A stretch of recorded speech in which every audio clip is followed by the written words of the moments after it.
ਹਾਂਜੀ, ਆਪਾਂ ਅੰਮ੍ਰਿਤਾ ਪ੍ਰੀਤਮ ਕਰ ਰਹੇ ਸੀ। ਕੱਲ ਆਪਾਂ ਕੀਤਾ ਸੀ ਕਿ ਅੰਮ੍ਰਿਤਾ ਪ੍ਰੀਤਮ ਦੇ ਨਾਵਲਾਂ ਬਾਰੇ ਗੱਲ ਕੀਤੀ ਸੀ। ਇਹਨਾਂ ਵਿੱਚੋਂ ਤੁਹਾਨੂੰ ਪੇਪਰਾਂ ਵਿੱਚ ਇਹ ਪੁੱਛ ਸਕਦੇ ਹਨ ਕਿ ਅੰਮ੍ਰਿਤਾ ਪ੍ਰੀਤਮ ਦਾ ਪਹਿਲਾ ਨਾਵਲ ਕਿਹੜਾ ਸੀ, ਤਾਂ ਤੁਸੀਂ ਦੱਸਣਾ ਹੈਗਾ ਜੈ ਸ਼੍ਰੀ ਇਹਨਾਂ ਦਾ ਪਹਿਲਾ ਨਾਵਲ ਸੀ। ਇਸ ਤੋਂ ਇਲਾਵਾ ਜਿਹੜਾ ਪਿੰਜਰ ਨਾਵਲ ਹੈਗਾ ਇਹਨਾਂ ਦਾ, ਪਿੰਜਰ ਨਾਵਲ 1950 ਈਸਵੀ ਵਿੱਚ ਪ੍ਰਕਾਸ਼ਿਤ ਹੋਇਆ ਸੀ, ਇਹ ਵੀ ਤੁਹਾਡੇ ਤੋਂ ਪੁੱਛ ਸਕਦੇ ਹੈਗੇ ਆ। ਤੇ ਇਸ ਤੋਂ ਇਲਾਵਾ ਇਹ ਵੀ ਪੁੱਛ ਸਕਦੇ ਹੈਗੇ ਆ ਕਿ ਪਿੰਜਰ ਵਿੱਚ ਜਿਹੜਾ ਬਿਆਨ ਕੀਤਾ ਗਿਆ ਹੈ 15 ਅਗਸਤ 1947 ਨੂੰ ਜਦੋਂ ਵੰਡ ਹੋਈ ਸੀ, ਆਪਣੀ ਪਾਕਿਸਤਾਨ ਬਣਿਆ ਸੀ, ਉਸ ਸਮੇਂ ਔਰਤ ਦੀਆਂ ਜਿਹੜੀ ਤੀਬਰਤਾ ਤੇ ਦੁੱਖਾਂ ਦਰਦਾਂ ਨੂੰ ਇਸ ਵਿੱਚ ਪਿੰਜਰ ਵਿੱਚ ਬਿਆਨ ਕੀਤਾ ਗਿਆ ਹੈ। ਪਿੰਜਰ ਤੇ ਫਿਲਮ ਵੀ ਬਣੀ ਹੈਗੀ ਹੈ ਪੰਜਾਬੀ। ਅੰਮ੍ਰਿਤਾ ਪ੍ਰੀਤਮ ਦੇ 3 ਨਾਵਲਾਂ ਤੇ 2 ਨਾਵਲਾਂ ਤੇ ਇੱਕ ਕਹਾਣੀ ਤੇ ਫਿਲਮ ਬਣੀ ਹੋਈ ਹੈ। ਇੱਕ ਤਾਂ ਪਿੰਜਰ ਤੇ ਬਣੀ ਹੈਗੀ ਹੈ ਫਿਲਮ, ਦੂਸਰੇ ਨੰਬਰ ਤੇ ਧਰਤੀ ਸਾਗਰ ਤੇ ਸਿੱਪੀਆਂ 1965 ਈਸਵੀ ਵਿੱਚ ਇਹ ਨਾਵਲ ਪ੍ਰਕਾਸ਼ਿਤ ਹੋਇਆ ਸੀ, ਇਸ ਤੇ ਫਿਲਮ ਬਣੀ ਹੋਈ ਹੈ। ਤੇ ਤੀਸਰੇ ਨੰਬਰ ਤੇ ਇੱਕ ਇਹਨਾਂ ਦਾ ਕਹਾਣੀ ਸੰਗ੍ਰਹਿ, ਕੱਲ ਤੁਹਾਨੂੰ ਸ਼ਾਇਦ ਲਿਖਾਉਣੋਂ ਭੁੱਲ ਗਏ, ਕਹਾਣੀ ਸੰਗ੍ਰਹਿ ਇਹਨਾਂ ਦੇ 11 ਨਹੀਂ ਹੁਣ 12 ਬਣ ਜਾਣਗੇ। 12ਵਾਂ ਇਹਨਾਂ ਦਾ ਕਹਾਣੀ ਸੰਗ੍ਰਹਿ ਇੱਕ ਹੋਰ ਮਿਲਦਾ ਹੈਗਾ ਉਨਾਹ ਦੀ ਕਹਾਣੀ, ਇਸ ਤੇ ਵੀ ਫਿਲਮ ਬਣੀ ਹੋਈ ਹੈ ਉਨਾਹ ਦੀ ਕਹਾਣੀ। ਇਸ ਤਰ੍ਹਾਂ ਅੰਮ੍ਰਿਤਾ ਪ੍ਰੀਤਮ ਦੇ 2 ਤਾਂ ਨਾਵਲਾਂ ਤੇ ਇੱਕ ਕਹਾਣੀ ਤੇ ਫਿਲਮ ਬਣੀ ਹੋਈ ਹੈ। ਪਿੰਜਰ ਤੇ ਜਿਹੜੀ ਫਿਲਮ ਬਣੀ ਹੋਈ ਹੈ ਉਸ ਦਾ ਨਾਮ ਪਿੰਜਰ ਹੀ ਹੈਗਾ, ਤੇ ਧਰਤੀ ਸਾਗਰ ਤੇ ਸਿੱਪੀਆਂ ਤੇ ਜਿਹੜੀ ਫਿਲਮ ਬਣੀ ਹੋਈ ਹੈ ਉਸ ਦਾ ਨਾਮ ਹੈਗਾ ਕਦੰਬਰੀ। ਬਾਣਭੱਟ ਦੀ ਇੱਕ ਰਚਨਾ ਹੈਗੀ ਕਦੰਬਰੀ। ਤੇ ਜਿਹੜੀ ਪੰਜਾਬੀ ਫਿਲਮ ਬਣੀ ਹੈ ਧਰਤੀ ਸਾਗਰ ਤੇ ਸਿੱਪੀਆਂ ਤੇ ਉਸ ਦਾ ਨਾਂ ਕੀ ਹੈ, ਕਦੰਬਰੀ ਹੈਗਾ। ਇਸ ਤੋਂ ਇਲਾਵਾ ਉਨਾਹ ਦੀ ਕਹਾਣੀ ਤੇ ਜਿਹੜੀ ਫਿਲਮ ਬਣੀ ਹੋਈ ਹੈ ਉਸ ਦਾ ਨਾਂ ਹੈਗਾ ਡਾਕੂ। ਡਾਕੂ ਦੀ ਕਹਾਣੀ ਬਣੀ ਹੋਈ ਹੈ, ਡਾਕੂ ਦੀ ਫਿਲਮ ਬਣੀ ਹੋਈ ਹੈ। ਆ ਕਦੰਬਰੀ ਦੀ ਫਿਲਮ ਬਣੀ ਹੋਈ ਹੈ, ਕਦੰਬਰੀ ਨਾਂ ਤੇ ਬੁੱਕ ਹੈਗੀ ਇਹਨਾਂ ਦੀ ਧਰਤੀ ਸਾਗਰ ਤੇ ਸਿੱਪੀਆਂ, ਕਦੰਬਰੀ ਫਿਲਮ ਬਣੀ ਹੋਈ ਹੈ। ਤੇ ਇਸ ਤੋਂ ਇਲਾਵਾ ਤੁਸੀਂ ਇਸ ਵਿੱਚ ਨਾਵਲਾਂ ਵਿੱਚ ਇਹ ਯਾਦ ਰੱਖਣਾ, ਦਿੱਲੀ ਦੀਆਂ ਗਲੀਆਂ 1963 ਈਸਵੀ ਵਿੱਚ ਇਹ ਨਾਵਲ ਪ੍ਰਕਾਸ਼ਿਤ ਹੋਇਆ ਸੀ, ਇਹ ਵੀ ਕਾਫੀ ਮਸ਼ਹੂਰ ਨਾਵਲ ਹੈਗਾ। ਤਾਂ ਆਪਾਂ ਕੱਲ ਕੀਤੇ ਸੀ ਨਾਵਲ, ਫਿਰ ਆਪਾਂ ਕੀਤੀਆਂ ਸੀ ਆਤਮ ਕਥਾਵਾਂ।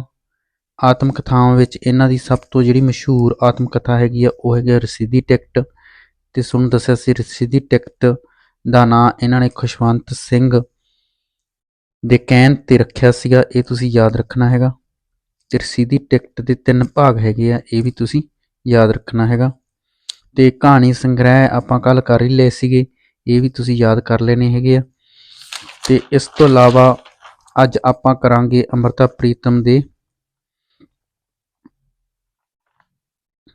ਡੀ ਭਾਗ ਬਾਰੇ। ਇਹ ਤਾਂ ਸੀ ਆਪਣਾ ਨਾਵਲਾਂ ਦਾ, ਦੂਸਰਾ ਸੀਗਾ ਆਪਣਾ ਆਤਮ ਕਥਾਵਾਂ, ਸੀ ਸੀ ਆਪਣਾ ਕਹਾਣੀ ਸੰਗ੍ਰਹਿ ਬਾਰੇ, ਤੇ ਡੀ ਤੇ ਆਪਾਂ ਛੋਟੀਆਂ ਕਹਾਣੀਆਂ ਜਿਹੜੀਆਂ ਇਹਨਾਂ ਨੇ ਲਿਖੀਆਂ ਹੈਗੀਆਂ। ਇਹਨਾਂ ਨੇ 3 ਛੋਟੀਆਂ ਕਹਾਣੀਆਂ ਲਿਖੀਆਂ ਹੈਗੀਆਂ। ਇੱਕ ਹੈਗੀ ਹੈ ਕਹਾਣੀਆਂ ਜੋ ਕਹਾਣੀਆਂ ਨਹੀਂ, ਦੂਸਰੀ ਹੈਗੀ ਹੈ ਕਹਾਣੀ ਹੋ ਕੇ ਆਂਗਨ ਮੈਂ, ਤੀਸਰੀ ਹੈਗੀ ਹੈ ਸਟੈਚ ਆਫ ਕੈਰੋਸੀਨ। ਇਸ ਤੋਂ ਇਲਾਵਾ ਈ ਨੰਬਰ ਤੇ ਇਹਨਾਂ ਦੇ ਆਪਾਂ ਕਾਵਿ ਸੰਗ੍ਰਹਿਆਂ ਬਾਰੇ ਗੱਲ ਕਰਾਂਗੇ। ਕਾਵਿ ਸੰਗ੍ਰਹਿ ਇਹ ਕਾਫੀ ਮਸ਼ਹੂਰ ਹੈਗੇ ਕਾਵਿ ਸੰਗ੍ਰਹਿ ਇਹਨਾਂ ਦੇ। ਕਾਵਿ ਸੰਗ੍ਰਹਿ ਆਪਾਂ ਨੂੰ ਵਾਹਵਾ ਮਿਲਦੇ ਹੈਗੇ, 23 ਕਾਵਿ ਸੰਗ੍ਰਹਿ ਮਿਲਦੇ ਹੈਗੇ ਇਹਨਾਂ ਦੇ, ਇਹ ਵੀ ਤੁਸੀਂ ਯਾਦ ਕਰਨੇ ਹੈਗੇ ਆ। ਪਹਿਲਾਂ ਤਾਂ 5 ਕਰਮ ਬਾਰੇ ਤੁਸੀਂ ਯਾਦ ਕਰ ਲਓ। ਜਿਵੇਂ ਪਹਿਲੇ ਨੰਬਰ ਤੇ ਹੈਗਾ ਠੰਡੀਆਂ ਕਿਰਨਾਂ ਹੁੰਦੀਆਂ ਜਿਹੜੀਆਂ ਸੂਰਜ ਤੋਂ ਆਉਂਦੀਆਂ, ਉਹ ਅੰਮ੍ਰਿਤਾ ਪ੍ਰੀਤਮ ਕਹਿੰਦੀ ਠੰਡੀਆਂ ਹੈਗੀਆਂ। ਦੂਸਰਾ ਹੈਗਾ ਅੰਮ੍ਰਿਤ ਲਹਿਰਾਂ, ਅੰਮ੍ਰਿਤ ਲਹਿਰਾਂ। ਤੀਸਰਾ ਹੈਗਾ ਇਹਨਾਂ ਦਾ ਜਿਉਂਦਾ ਜੀਵਨ ਕਾਵਿ ਸੰਗ੍ਰਹਿ, ਜਿਹਦੇ ਵਿੱਚ ਕਵਿਤਾਵਾਂ ਮਿਲਦੀਆਂ ਹੈਗੀਆਂ, ਜਿਉਂਦਾ ਜੀਵਨ। ਤੇ ਚੌਥੇ ਨੰਬਰ ਤੇ ਤਰੇਲ ਧੋਤੇ ਫੁੱਲ, ਤਰੇਲ ਧੋਤੇ ਫੁੱਲ। ਤੇ 5ਵੇਂ ਨੰਬਰ ਤੇ ਇਹਨਾਂ ਦਾ ਮਿਲਦਾ ਹੈਗਾ ਕਾਵਿ ਸੰਗ੍ਰਹਿ ਉਹ ਗੀਤਾਂ ਵਾਲਿਓ, ਉਹ ਗੀਤਾਂ ਵਾਲਿਓ। ਤਾਂ ਇਹ 5 ਤਾਂ ਤੁਸੀਂ ਕਰਮਵਾਰ ਹੀ ਯਾਦ ਰੱਖਣੇ ਹੈਗੇ ਆ। ਇਹਨਾਂ ਦੇ ਜਿਹੜੇ ਆਪਾਂ ਸਨ ਹੈਗੇ ਆ, ਇਹ ਵੀ ਤੁਸੀਂ ਯਾਦ ਰੱਖਣੇ ਹੈਗੇ ਆ। ਜਿਹੜਾ ਪਹਿਲਾ ਸੀਗਾ ਠੰਡੀਆਂ ਕਿਰਨਾਂ, ਇਹ ਪ੍ਰਕਾਸ਼ਿਤ ਹੋਇਆ ਸੀ 1934-35 ਵਿੱਚ, 34। ਤੇ ਜਿਹੜਾ ਦੂਜਾ ਸੀਗਾ ਅੰਮ੍ਰਿਤ ਲਹਿਰਾਂ, ਇਹ ਪ੍ਰਕਾਸ਼ਿਤ ਹੋਇਆ ਸੀ 1936 'ਚ, 2 ਸਾਲ ਬਾਅਦ। ਤੀਸਰਾ ਹੋਇਆ ਸੀ 1938 'ਚ। 5 ਤਾਂ ਤੁਸੀਂ ਰੱਟਾ ਹੀ ਮਾਰ ਲਓ। ਤੇ ਚੌਥਾ ਹੋਇਆ ਸੀ 1941 'ਚ, ਤੇ ਉਹ ਗੀਤਾਂ ਵਾਲਿਓ ਇਹ ਪ੍ਰਕਾਸ਼ਿਤ ਹੋਇਆ ਸੀਗਾ 1942 'ਚ। ਇਸ ਤੋਂ ਇਲਾਵਾ ਤੁਸੀਂ ਇਹ ਵੀ ਗੱਲ ਯਾਦ ਰੱਖਣੀ ਹੈਗੀ ਹੈ, ਜੇ ਤੁਹਾਨੂੰ ਪੁੱਛ ਲੈਣ ਕਿ ਅੰਮ੍ਰਿਤਾ ਪ੍ਰੀਤਮ ਦਾ ਪਹਿਲਾ ਕਾਵਿ ਸੰਗ੍ਰਹਿ ਕਿਹੜਾ ਹੈਗਾ, ਤਾਂ ਤੁਸੀਂ ਅੰਮ੍ਰਿਤ ਲਹਿਰਾਂ ਕਹਿਣਾ ਹੈਗਾ, ਕਿਉਂਕਿ ਇਹਨਾਂ ਨੇ ਲਿਖਿਆ ਪਹਿਲਾਂ ਸੀਗਾ, ਪ੍ਰਕਾਸ਼ਿਤ ਬਾਅਦ 'ਚ ਹੋਇਆ ਸੀ। ਇਹ ਗੱਲ ਵੀ ਤੁਸੀਂ ਯਾਦ ਰੱਖਣੀ ਹੈਗੀ ਹੈ। ਇਹਨਾਂ ਦਾ ਪਹਿਲਾ ਕਾਵਿ ਸੰਗ੍ਰਹਿ ਕਿਹੜਾ ਸੀ? ਅੰਮ੍ਰਿਤ ਲਹਿਰਾਂ ਸੀਗੀਆਂ। ਉਸ ਤੋਂ ਬਾਅਦ ਇਹਨਾਂ ਦੇ ਕਾਵਿ ਸੰਗ੍ਰਹਿਆਂ ਦੀ ਜੇ ਗੱਲ ਕਰੀਏ ਤਾਂ ਆੜੇ ਤੇ ਆਪਾਂ ਕਰ ਲੈਂਦੇ ਹਾਂ। ਆੜੇ ਤੇ 2 ਹੈਗੇ, ਇਹ ਤੋਂ ਬਾਅਦ ਊੜਾ ਤਾਂ ਹੋ ਗਿਆ। ਆੜੇ ਤੇ 2 ਹੈਗੇ ਆ, ਅੰਮੜੀ ਦਾ ਵਿਹੜਾ, ਅੰਮੜੀ ਦਾ ਵਿਹੜਾ, ਮਾਂ ਦਾ ਵਿਹੜਾ ਕਹਿੰਦੇ ਜਿਹਨੂੰ। 7ਵੇਂ ਨੰਬਰ ਤੇ ਅਸ਼ੋਕਾ ਚੇਤੀ, ਇਹ ਵੀ ਕਾਫੀ ਮਸ਼ਹੂਰ ਕਾਵਿ ਸੰਗ੍ਰਹਿ ਹੈਗਾ, ਅਸ਼ੋਕਾ ਚੇਤੀ। ਇਹ ਸੁਣ ਤਾਂ ਲਿਖਾ ਰਹੇ ਆ ਸਾਰੀਆਂ ਕਿਉਂਕਿ ਕੁਐਸਚਨ ਤੁਹਾਨੂੰ ਆ ਸਕਦਾ ਹੈਗਾ ਕਿ ਅੰਮ੍ਰਿਤਾ ਪ੍ਰੀਤਮ ਦਾ ਕਿਹੜਾ ਕਾਵਿ ਸੰਗ੍ਰਹਿ ਨਹੀਂ ਹੈ। ਜੇ ਤੁਹਾਨੂੰ 3 ਆਪਸ਼ਨਾਂ ਵਿੱਚ ਇਹ ਪਤਾ ਹੋਣਗੀਆਂ ਕਾਵਿ ਸੰਗ੍ਰਹਿ ਬਾਰੇ, ਫਿਰ ਹੀ ਤੁਸੀਂ ਚੌਥੀ ਭਾਲ ਸਕੋਗੇ ਕਿ ਕਿਹੜੀ ਨਹੀਂ ਹੈ। ਅੰਮੜੀ ਦਾ ਵਿਹੜਾ, ਅਸ਼ੋਕਾ ਚੇਤੀ। ਆੜੇ ਤੇ ਤਾਂ ਹੋ ਗਈਆਂ 2 ਆਪਾਂ। ਫਿਰ ਉਦੋਂ ਬਾਅਦ ਕਰਾਂਗੇ ਸੱਸੇ ਤੇ। ਸੱਸੇ ਤੇ ਹੈਗੀਆਂ 3। ਸੱਸੇ ਤੇ ਹੋ ਗਈ, ਪਹਿਲੀ ਹੋ ਗਈ ਆਪਣੀ ਸਾਂਝ ਦੀ ਲਾਲੀ, ਸਾਂਝ ਹੁੰਦੀ, ਸਾਂਝ ਦੀ ਲਾਲੀ। ਫਿਰ ਸਰਗੀ ਵੇਲਾ, ਸਰਗੀ ਦਾ ਵੇਲਾ। ਤੇ 10ਵੇਂ ਨੰਬਰ ਤੇ ਜਿਹੜੀ ਮਸ਼ਹੂਰ ਹੈਗੀ ਆ ਉਹ ਹੈਗੀ ਆ ਸਨੇਹੜੇ, ਸਨੇਹੜੇ। ਇਹ ਕਾਵਿ ਸੰਗ੍ਰਹਿ ਕਾਫੀ ਮਸ਼ਹੂਰ ਸੀ। 1955 ਈਸਵੀ ਵਿੱਚ ਪ੍ਰਕਾਸ਼ਿਤ ਹੋਇਆ ਸੀ ਤੇ 1956 ਈਸਵੀ ਵਿੱਚ ਇਸ ਨੂੰ ਭਾਰਤੀ ਸਾਹਿਤ ਅਕੈਡਮੀ ਅਵਾਰਡ ਵੀ ਦਿੱਤਾ ਗਿਆ ਸੀ ਅੰਮ੍ਰਿਤਾ ਪ੍ਰੀਤਮ ਨੂੰ ਇਸ ਕਾਵਿ ਸੰਗ੍ਰਹਿ ਦੇ ਬਦਲੇ ਵਿੱਚ। ਇਹ ਵੀ ਤੁਸੀਂ ਯਾਦ ਰੱਖਣਾ ਹੈਗਾ। ਉਸ ਤੋਂ ਬਾਅਦ ਸੱਸੇ ਤੋਂ ਬਾਅਦ ਛੱਛਾ ਆਪਾਂ ਵੇਖ ਲੈਂਦੇ ਹਾਂ ਵੀ ਸੱਸੇ ਤੋਂ ਬਾਅਦ ਛੱਛਾ ਆਉਂਦਾ ਹੈਗਾ। ਛੱਛੇ ਤੇ 1 ਹੈਗੀ ਆ 6 ਰੁੱਤਾਂ। ਉਸ ਤੋਂ ਬਾਅਦ ਛੱਛੇ ਤੋਂ ਬਾਅਦ ਮੰਮਾ, ਮੰਮੇ ਤੇ 3 ਹੈਗੀਆਂ ਇਹਨਾਂ ਦੀ ਕਾਵਿ ਸੰਗ੍ਰਹਿ ਅੰਮ੍ਰਿਤਾ ਪ੍ਰੀਤਮ ਦੀ। ਸੱਸਾ ਤੇ ਮੰਮਾ ਤਾਂ ਮੇਲ ਜੇ ਖਾਂਦੀ, ਛੱਛਾ ਵੀ ਖਾਂਦਾ ਹੈਗਾ ਵੀ ਸੱਸੇ ਤੋਂ ਛੱਛਾ ਬਣ ਜਾਂਦਾ ਉਹ ਤੋਂ ਬਾਅਦ, ਹਨਾ। ਤੇ ਫਿਰ ਸੱਸੇ ਦਾ ਜੇ ਆਪਾਂ ਲਾਈਨ ਹਟਾ ਦਈਏ, ਸੱਸੇ ਤੋਂ ਮੰਮਾ ਬਣ ਜਾਂਦਾ। ਮੰਮੇ ਤੇ ਇੰਨੀਆਂ ਕਾਵਿ ਸੰਗ੍ਰਹਿ ਇਹਨਾਂ ਦੇ ਅੰਮ੍ਰਿਤਾ ਪ੍ਰੀਤਮ ਤੇ 3 ਹੈਗੇ ਆ। ਪਹਿਲਾ ਹੈਗਾ ਮੈਂ ਤਵਾਰੀਖਾਂ ਹਿੰਦ ਦੀ, ਤਵਾਰੀਖਾਂ ਹਿੰਦ ਦੀ। ਫਿਰ ਹੈਗਾ ਮੰਮੇ ਤੇ ਮੇਰੀ ਚੋਣਵੀਂ ਕਿਫਤਾ। ਫਿਰ ਹੈਗਾ ਮੈਂ ਜਮਾਂ ਤੂੰ, ਮੈਂ ਜਮਾਂ ਤੂੰ ਵੀ ਮੈਂ ਤੇਰੇ ਵਰਗੀ ਹਾਂ, ਮੈਂ ਜਮਾਂ ਤੂੰ। ਇਹ ਮੰਮੇ ਤੇ ਹੋ ਗਏ। ਉਸ ਤੋਂ ਬਾਅਦ ਆਪਾਂ ਟ੍ਰਿਕ ਯਾਦ ਕਰਨੀ ਹੈਗੀ ਹੈ, ਜਿਹੜੇ ਰਹਿ ਗਏ ਕਾਵਿ ਸੰਗ੍ਰਹਿ ਉਹਨਾਂ ਬਾਰੇ। ਕੰਨਲ, ਕੰਨਲ ਜਾਣਦੇ ਕੌਣ ਹੁੰਦਾ? ਜਿਨ੍ਹਾਂ ਦੇ ਕੰਨ ਵੱਡੇ ਹੋਣ ਉਹਨੂੰ ਆਪਾਂ ਕੀ ਕਹਿੰਦੇ ਆ? ਕੰਨਲ ਕਹਿੰਦੇ ਆ ਵੀ ਕੰਨਲ ਆ ਇਹ ਆਦਮੀ। ਕੱਕੇ ਤੇ ਹੈਗੀਆਂ ਇਹਨਾਂ ਦੀਆਂ 2, ਨੰਨੇ ਤੇ ਹੈਗੀਆਂ 2 ਤੇ ਲੱਲੇ ਤੇ ਹੈਗੀਆਂ 3। 223 ਯਾਦ ਰੱਖਣਾ। ਕੱਕੇ ਤੇ ਆਪਾਂ ਯਾਦ ਕਰਾਂਗੇ, ਕੱਕੇ ਤੇ ਪਹਿਲੀ ਹੈਗੀ ਇਹਨਾਂ ਦੀ ਕਸਤੂਰੀ। ਫਿਰ ਕੱਕੇ ਤੇ ਹੈਗੀ ਇਹਨਾਂ ਦੀ ਕਸਤੂਰੀ ਹੋ ਗਈ ਇੱਕ ਤਾਂ, ਇੱਕ ਕੱਕੇ ਤੇ ਹੋ ਗਈ ਇਹਨਾਂ ਦੀ ਕਾਗਜ਼ ਤੇ ਕੈਨਵਸ, ਕਾਗਜ਼ ਤੇ ਕੈਨਵਸ ਇਹ ਵੀ ਕਾਫੀ ਮਸ਼ਹੂਰ ਹੈਗੀ ਹੈ, ਕਾਗਜ਼ ਤੇ ਕੈਨਵਸ। ਇਹ ਜਿਹੜੀ ਰਚਨਾ ਹੈਗੀ ਕਾਗਜ਼ ਤੇ ਕੈਨਵਸ, ਇਸ ਦੇ ਬਦਲੇ ਅੰਮ੍ਰਿਤਾ ਪ੍ਰੀਤਮ ਨੂੰ ਗਿਆਨਪੀਠ ਅਵਾਰਡ ਵੀ ਮਿਲਿਆ ਸੀ 1982 ਈਸਵੀ ਵਿੱਚ। ਸਭ ਕੁਝ ਤੁਹਾਨੂੰ ਬਾਅਦ ਵਿੱਚ ਲਿਖਾਵਾਂਗੇ ਇਸ ਬਾਰੇ।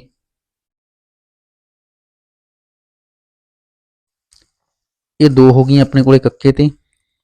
ਫਿਰ ਉਦੋਂ ਬਾਅਦ ਹੈਗੀਆਂ ਨੰਨੇ ਤੇ। ਨੰਨੇ ਤੇ ਹੈਗੀ ਜਿਹੜੀ ਉਹ ਹੈਗੀ ਆ ਨਿੱਕੀ ਜਿਹੀ ਸਗਾਤ, ਨਿੱਕੀ ਜਿਹੀ ਸਗਾਤ। ਤੁਸੀਂ ਪਹਿਲਾਂ ਤਾਂ ਕਾਵਿ ਸੰਗ੍ਰਹਿ 5 ਤਾਂ ਵੈਸੇ ਹੀ ਯਾਦ ਕਰ ਲੈਣੇ ਕਰਮਵਾਰ ਵੀ ਠੰਡੀਆਂ ਕਿਰਨਾਂ, ਅੰਮ੍ਰਿਤ ਲਹਿਰਾਂ, ਜਿਉਂਦਾ ਜੀਵਨ, ਤਰੇਲ ਧੋਤੇ ਫੁੱਲ ਤੇ ਉਹ ਗੀਤਾਂ ਵਾਲਿਓ, ਇਹ ਤਾਂ ਕਰਮਵਾਰ ਯਾਦ ਕਰ ਲਿਓ ਤੁਸੀਂ। ਉਸ ਤੋਂ ਬਾਅਦ ਆਹ ਟ੍ਰਿਕ ਜਿਹੜੀ ਦੱਸੀ ਆ, ਆੜੇ ਤੇ ਦੋ ਹੈਗੀਆਂ ਵੀ ਊੜੇ ਤੇ ਮੁੱਕ ਗਈਆਂ ਸੀ ਆਪਣੇ ਕੋਲੇ, ਊੜੇ ਤੋਂ ਉਹ ਗੀਤਾਂ ਵਾਲੇ, ਊੜੇ ਤੋਂ ਬਾਅਦ ਆੜਾ ਆ ਗਿਆ, ਆੜੇ ਤੇ ਦੋ ਹੈਗੀਆਂ, ਸੱਸੇ ਤਿੰਨ ਹੈਗੀਆਂ, ਛੱਛਾ ਸੱਸੇ ਤੇ ਛੱਛਾ ਬਣ ਗਿਆ, ਇਹਦੇ ਤੇ ਇੱਕ ਹੈਗੀ ਆ।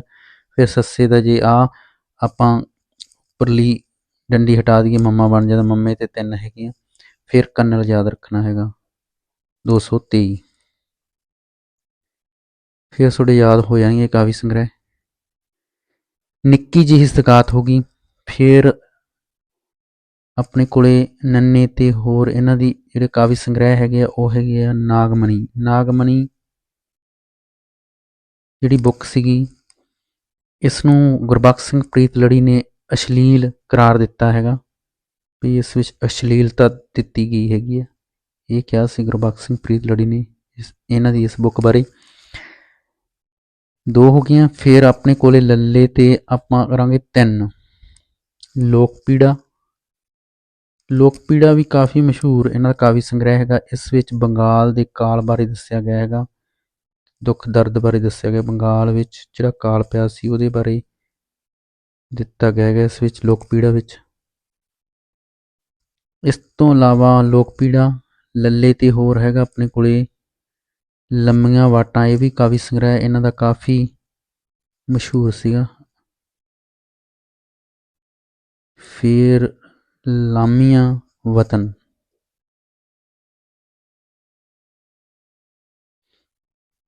ਇਹ ਆਪਣੇ ਕੋਲੇ 21 ਕਾਵਿ ਸੰਗ੍ਰਹਿ ਹੋ ਗਏ। ਹੁਣ ਆਪਣੇ ਕੋਲੇ ਕੀ ਰਹਿ ਗਏ, ਇੱਕ ਤਾਂ ਲੋਕ ਪੀੜਾ ਤੋਂ ਤੁਸੀਂ ਪੱਪੇ ਤੋਂ ਯਾਦ ਕਰ ਲਓ,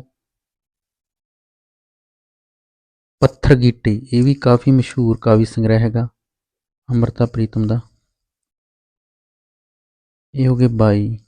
ਹੁਣ ਕਿਹੜਾ ਰਹਿ ਗਿਆ ਕੋਈ, ਹੁਣ ਤਾਂ ਸਾਰੇ ਆਪਣੇ ਕੋਲੇ ਹੋ ਹੀ ਗਏ। ਇੱਕ ਹੋਰ ਰਹਿ ਗਿਆ ਆਪਣੇ ਕੋਲੇ, ਇੱਕ ਸੀਗਾ ਇਹਨਾਂ ਦਾ ਬੱਦਲਾਂ ਦੇ ਪੱਲੇ ਵਿੱਚ। ਤਾਂ ਇਹ ਕਾਵਿ ਸੰਗ੍ਰਹਿ ਸਾਰੇ ਆਪਾਂ ਪੂਰੇ ਕਰ ਲਏ ਇਹਨਾਂ ਦੇ ਅੰਮ੍ਰਿਤਾ ਪ੍ਰੀਤਮ ਦੇ। ਇਸ ਤੋਂ ਬਾਅਦ ਆਪਾਂ ਨਾਵਲ ਵੀ ਕਰ ਲਏ, ਆਤਮ ਕਥਾ ਵੀ ਕਰ ਲਈ, ਕਹਾਣੀ ਸੰਗ੍ਰਹਿ ਵੀ ਕਰ ਲਿਆ। ਫਿਰ ਛੋਟੀਆਂ ਕਹਾਣੀਆਂ 3 ਹੈਗੀਆਂ ਨੇ, ਉਹਨਾਂ ਬਾਰੇ ਵੀ ਦੱਸਦਾ ਤੁਹਾਨੂੰ। ਫਿਰ E ਨੰਬਰ ਤੇ ਕਾਵਿ ਸੰਗ੍ਰਹਿ ਵੀ ਹੋ ਗਏ 23। ਹੁਣ ਆਪਾਂ ਇਹਨਾਂ ਦੇ ਕਾਵਿ ਸੰਗ੍ਰਹਿ ਤੋਂ ਇਲਾਵਾ ਹੋਰ ਕੀ ਲਿਖਿਆ ਸੀ ਇਹਨਾਂ ਨੇ, ਹੋਰ ਇਹਨਾਂ ਨੇ ਗੰਧ ਰਚਨਾਵਾਂ ਕੀਤੀਆਂ ਸੀ, ਉਹ ਵਾਹਵਾ ਮਸ਼ਹੂਰ ਸੀਗੀਆਂ, ਉਹਨਾਂ ਬਾਰੇ ਗੱਲ ਕਰਾਂਗੇ। ਆਪਣੇ ਕੋਲੇ DEF ਆ ਗਿਆ ਨੰਬਰ। ਗੰਧ ਰਚਨਾਵਾਂ, ਗੰਧ ਰਚਨਾਵਾਂ ਨੂੰ ਹੋਰ ਕੀ ਕਹਿੰਦੇ ਆ, ਸੰਸਮਰਨ ਵੀ ਕਹਿੰਦੇ ਆ, ਸੰਸਮਰਨ। ਇਹ ਇਹਨਾਂ ਦੇ ਮਿਲਦੇ ਹੈਗੇ 15 ਅੰਮ੍ਰਿਤਾ ਪ੍ਰੀਤਮ ਦੇ। ਤੇ ਸਾਰੇ ਹੀ ਜਿਹੜੇ ਗੰਧ ਰਚਨਾਵਾਂ ਹੈਗੀਆਂ ਇਹਨਾਂ ਦੀਆਂ, ਇਹ ਸਾਰੀਆਂ ਹਿੰਦੀ ਵਿੱਚ ਅਨੁਵਾਦ ਕੀਤੀਆਂ ਗਈਆਂ। ਨਾਵਲ ਇਹਨਾਂ ਦੇ ਹਿੰਦੀ, ਮਰਾਠੀ, ਕੰਨੜ, ਅੰਗਰੇਜ਼ੀ ਤੇ ਹੋਰ ਵੀ ਕਈ ਭਾਸ਼ਾਵਾਂ ਵਿੱਚ ਉਹਨਾਂ ਦਾ ਅਨੁਵਾਦ ਕੀਤਾ ਗਿਆ, ਪਰੰਤੂ ਗੰਧ ਰਚਨਾਵਾਂ ਦਾ ਹਿੰਦੀ ਵਿੱਚ ਹੀ ਅਨੁਵਾਦ ਕੀਤਾ ਗਿਆ। ਇਹ ਤੁਸੀਂ ਯਾਦ ਰੱਖਣਾ ਹੈਗਾ। ਗੰਧ ਰਚਨਾਵਾਂ ਵਿੱਚ ਆਪਾਂ ਪਹਿਲੇ ਨੰਬਰ ਤੇ ਕਰਾਂਗੇ, ਇਹਨਾਂ ਦੀ ਆਪਾਂ ਟ੍ਰਿਕ ਕਰ ਲੈਂਦੇ ਇੱਕ, ਕਸਮ ਆਈ। ਕਸਮ ਆਈ ਵੀ ਕਿਸੇ ਨੇ ਕਸਮ ਦਵਾਤੀ ਤੇ ਆਪਣੇ ਕੋਲੇ ਕੀ ਆ ਗਈ, ਕਸਮ ਆ ਗਈ। ਕਸਮ ਆਈ ਤੇ ਆਪਾਂ ਕਰਾਂਗੇ 512 ਵੀ ਕੱਕੇ ਤੇ 5 ਆਉਣਗੀਆਂ ਇਹਨਾਂ ਦੀ ਗੰਧ ਰਚਨਾਵਾਂ, ਸੱਸੇ ਤੇ 1 ਆਊਗੀ, ਮੰਮੇ ਤੇ 2 ਆਊਗੀ, ਤੇ ਆੜੇ ਤੇ 4 ਆਉਣਗੀਆਂ ਤੇ ਈੜੀ ਤੇ 3 ਆਉਣਗੀਆਂ। 512 ਯਾਦ ਕਰਨਾ ਇੱਕ, ਤੇ 143 ਯਾਦ ਕਰਨਾ ਹੈਗਾ। ਕੱਕੇ ਤੇ ਆਪਾਂ ਕਰਦੇ ਹਾਂ ਸਭ ਤੋਂ ਪਹਿਲਾਂ, ਕੱਕੇ ਤੇ ਇਹਨਾਂ ਦੀ ਜਿਹੜੀ ਗੰਧ ਰਚਨਾ ਮਿਲਦੀ ਹੈਗੀ ਆ ਉਹ ਹੈਗੀ ਆ ਕਿਰਮਚੀ ਲਕੀਰਾਂ।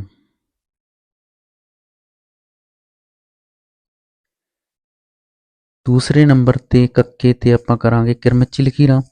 ਫਿਰ ਕੱਕੇ ਤੇ 5 ਕਰਨੇ ਆਪਾਂ। ਕੱਕੇ ਤੇ ਕਾਲਾ ਗੁਲਾਬ, ਕਾਲਾ ਗੁਲਾਬ, ਲਾਲ ਗੁਲਾਬ ਵੀ ਹੁੰਦਾ, ਕਾਲਾ ਗੁਲਾਬ ਵੀ ਹੁੰਦਾ। ਤੀਜੇ ਤੇ ਕੱਕੇ ਤੇ ਇਹਨਾਂ ਦੀ ਹੈਗੀ ਆ ਕਿਹੜੀ ਜ਼ਿੰਦਗੀ ਕਿਹੜਾ ਸੈਤ। ਅੰਮ੍ਰਿਤਾ ਪ੍ਰੀਤਮ ਅੱਕੀ ਪਈ ਸੀ ਇੱਕ ਦਿਨ, ਕਹਿੰਦੀ ਕਿਹੜੀ ਜ਼ਿੰਦਗੀ ਕਿਹੜਾ ਸੈਤ। ਇਹਨੇ ਵੀ ਕਾਫੀ ਦੁੱਖ ਪੀੜਾ ਮਹਿਸੂਸ ਕੀਤੀ ਸੀ, ਕਿਉਂਕਿ 1960 ਈਸਵੀ ਵਿੱਚ ਜਦੋਂ ਇਹ ਆਪਣੇ ਪਤੀ ਤੋਂ ਵੱਖ ਹੋ ਗਈ ਸੀ ਤਾਂ ਇਸ ਦੀ ਜ਼ਿੰਦਗੀ ਵਿੱਚ 3 ਬੰਦੇ ਆਏ ਸੀਗੇ। ਇੱਕ ਸੀ ਇਮਰੋਜ਼, ਇੱਕ ਸੀ ਸ਼ਾਇਰ ਲਧਾਨਵੀ ਤੇ ਇੱਕ ਸੀ ਸਜਾਦ। ਉਹਨਾਂ ਨਾਲ ਇਹਨਾਂ ਦੀ ਕਾਫੀ ਦੋਸਤੀ ਰਹੀ ਹੈਗੀ ਹੈ। ਇਸੇ ਲਈ ਅੰਮ੍ਰਿਤਾ ਪ੍ਰੀਤਮ ਨੂੰ ਕਿਰਪਾਲ ਸਿੰਘ ਨੇ ਕਾਮ ਦੀ ਕੀੜੀ ਕਿਹਾ ਹੈਗਾ, ਇਹ ਵੀ ਤੁਸੀਂ ਯਾਦ ਰੱਖਣਾ ਹੈਗਾ।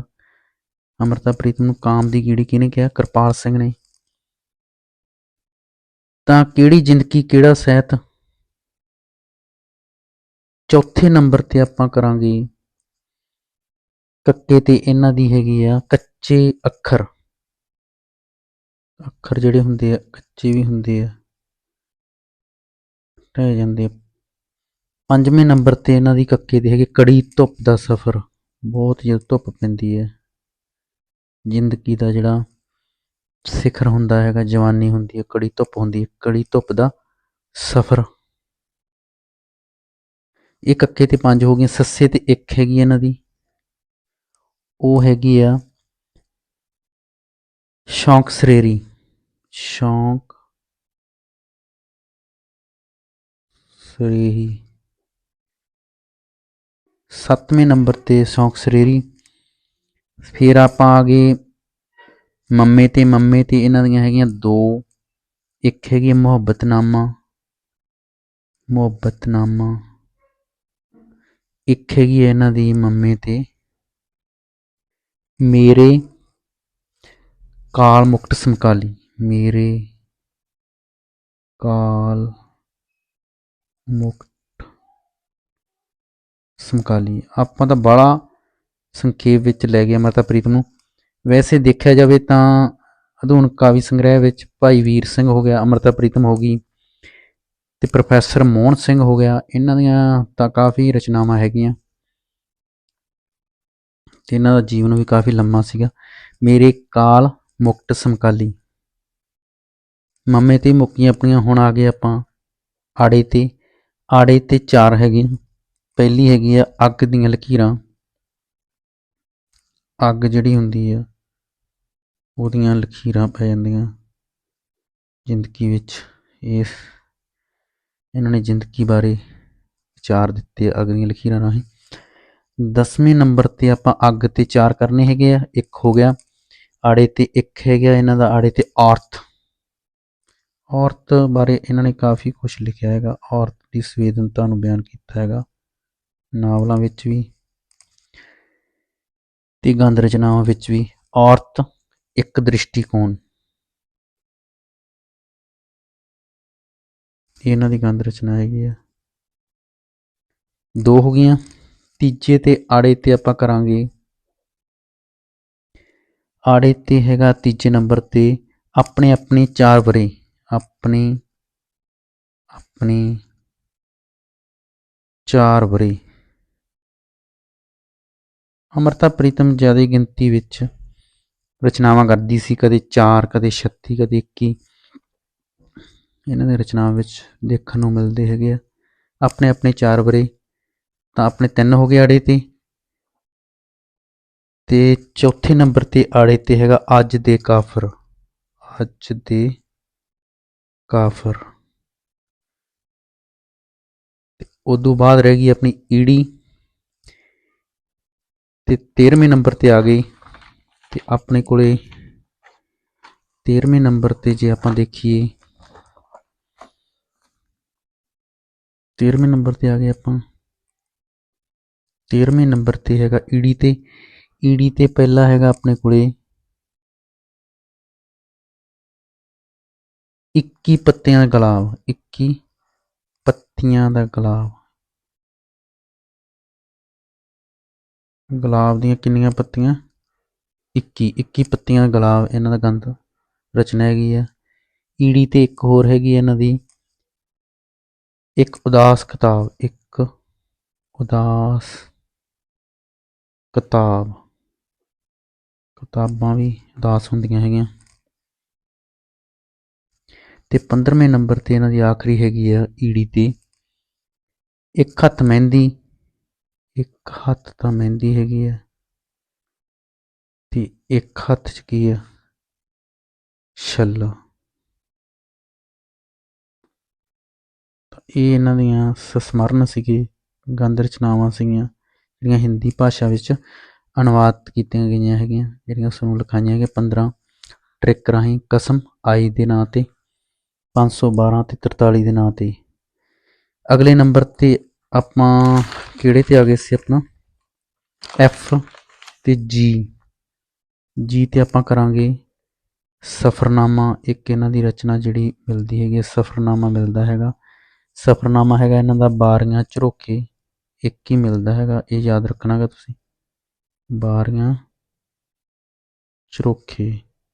ਇਹ ਪ੍ਰਕਾਸ਼ਿਤ ਹੋਇਆ ਸੀ 1961 ਈਸਵੀ ਵਿੱਚ। ਰਸੀਦੀ ਟਿਕਟ ਪ੍ਰਕਾਸ਼ਿਤ ਹੋਈ ਸੀ 1976 ਈਸਵੀ ਵਿੱਚ, ਇਹ ਤੁਸੀਂ ਯਾਦ ਰੱਖਣਾ ਹੈਗਾ।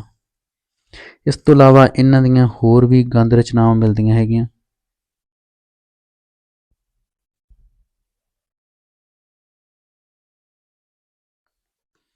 ਹੋਰ ਗੰਧ ਰਚਨਾਵਾਂ ਜਿਹੜੀਆਂ ਮਿਲਦੀਆਂ ਹੈਗੀਆਂ ਉਹ ਦੋ ਹੈਗੀਆਂ। ਇੱਕ ਹੈਗਾ ਬਲ ਬਲ ਦੀਵਿਆ, ਬਲ ਬਲ ਦੀਵੜਿਆ, ਦੀਵੇ ਨੂੰ ਕਿਹਾ ਹੈਗਾ। ਤੇ ਇੱਕ ਹੋਰ ਰਚਨਾ ਇਹਨਾਂ ਦੀ ਮਿਲਦੀ ਹੈਗੀ ਆ ਅਦਨ ਬਾਗ ਦੇ ਯੋਗੀ, ਅਦਨ ਅਦਨ ਬਾਗ ਦੇ ਯੋਗੀ। ਤਾਂ ਇਹਨਾਂ ਦੀਆਂ ਇਹ ਹੋਰ ਰਚਨਾਵਾਂ ਸੀਗੀਆਂ। ਹੁਣ ਆਪਾਂ ਇਹਨਾਂ ਦੀ ਵੀਡੀਓ ਕਾਫੀ ਲੰਮੀ ਹੁੰਦੀ ਜਾ ਰਹੀ ਹੈਗੀ ਹੈ। ਚੱਲ ਆਪਾਂ ਹੋਰ ਵੀ ਕੁਛ ਕਰਨਾ ਹੈਗਾ, ਇਹਨਾਂ ਦੇ ਕਾਵਿ ਪ੍ਰਮੁੱਖ ਕਵਿਤਾਵਾਂ ਵੀ ਕਰਨੀਆਂ ਹੈਗੀਆਂ ਅਤੇ ਇਹਨਾਂ ਦੀ ਕਵਿਤਾਵਾਂ ਦੇ ਵਿਸ਼ੇ ਵੀ ਕਰਨੇ ਹੈਗੇ, ਇਹਨਾਂ ਨੂੰ ਮਾਣ ਸਨਮਾਨ ਜਿਹੜਾ ਮਿਲਿਆ ਉਹਨਾਂ ਬਾਰੇ ਵੀ ਗੱਲ ਕਰਨੀ ਹੈਗੀ ਆ। ਤਾਂ ਅਗਲਾ ਭਾਗ ਬਣਾ ਲਾਂਗੇ ਚੌਥਾ। ਤਾਂ ਇੱਥੋਂ ਤੱਕ ਹੀ ਵੀਡੀਓ ਬਸ ਕੰਪਲੀਟ ਕਰਦੇ ਹੈਗੇ ਆ। ਵੀਡੀਓ ਨੂੰ ਲਾਈਕ, ਸ਼ੇਅਰ ਅਤੇ ਆਪਣੇ ਚੈਨਲ ਨੂੰ ਸਬਸਕ੍ਰਾਈਬ ਜ਼ਰੂਰ ਕਰ ਲਿਆ ਕਰੋ, ਤਾਂ ਜੋ ਮੇਰੀ ਵੀਡੀਓ ਦੀ ਨੋਟੀਫਿਕੇਸ਼ਨ ਤੁਹਾਡੇ ਤੱਕ ਪਹੁੰਚ ਸਕੇ। Thanks for watching video.